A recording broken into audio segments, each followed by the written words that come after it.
Joulu ja kiitollisuus. Tässä olen minä, joka tässä nyt puhun, eli Mikael Johannes Mäkinen. Tässä kuvassa taas on minun isäni Jukka Tapio Mäkinen ja tässä hänen isänsä, eli minun isäni isä Jaakko Mikael Mäkinen. Ja tämä juttu kertoo meistä kaikista kolmesta sekä tietenkin joulusta. Kun minä olin melko pieni, me vietimme joulua aina minun isovanhemmillani. Joulu oli melko perinteinen, me söimme hyvin ja saimme ja jaoimme lahjoja. Tai siis kaikki muut jakoivat, sillä minä olin niin pieni, että minä en antanut yhtään lahjaa, sain vain. Ja kyllä minä niitä sainkin. Olin suvun ensimmäinen lapsenlapsi, joten kaikki toivat minulle runsaasti lahjoja. Loppujen lopuksi lahjoja oli niin paljon, että minä en edes jaksanut avata niitä kaikkia, vaan nukahdin kesken kaiken ja jäin nukkumaan avaamattomien, avattujen ja osittain avattujen lahjojen keskelle. Silloin kun minun isäni, Jukka Tapio Mäkinen, oli pieni, niin joulu oli monella tapaa samanlainen, mutta monella tapaa myös erilainen. Siihen aikaan ei lahjoja jaettu ihan samalla tavalla, eikä lelujakaan ollut kaikkia mitä nykyään. Ei ollut turtleseita, ei pokemoneja, ei pelikonsoleita, eikä kännyköitä. Mutta jotain isä sai aina.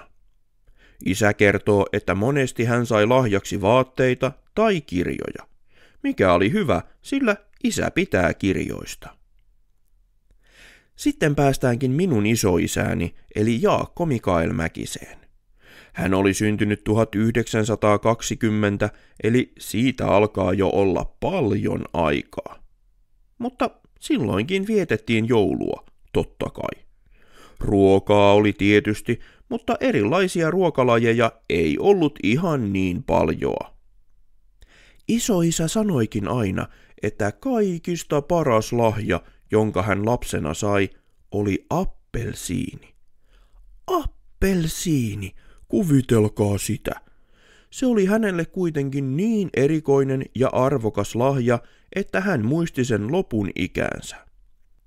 Sillä se oli ensimmäinen kerta, kun isoisäni näki appelsiinin ylipäätään, saati sitten, että olisi sellaista kädessään pitänyt.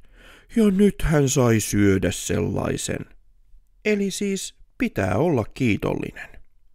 Ja vaikka lahjat ovatkin tärkeitä ja kiitollisuus vielä tärkeämpää, niin on kuitenkin hyvä muistaa, että joulua vietetään aivan erityisestä syystä.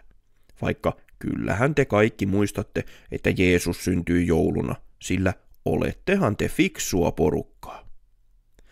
Monet asiat ovat muuttuneet jo siitäkin, kun minä olin pieni lapsi, melkein 40 vuotta sitten. Mutta edelleen kokoonnumme jouluisin yhteen perheen kanssa. Ja jo isoisäni aikaan oli perheen kesken tapana, että jouluisin luettiin aina jouluevankeliumi. Ja se on yksi perinne, josta olemme pitäneet kiinni. Oli lahjoina sitten uusin pelikonsoli tai mahdottoman hyvä appelsiini. Eli hyvää ja kiitollista joulua aivan kaikille.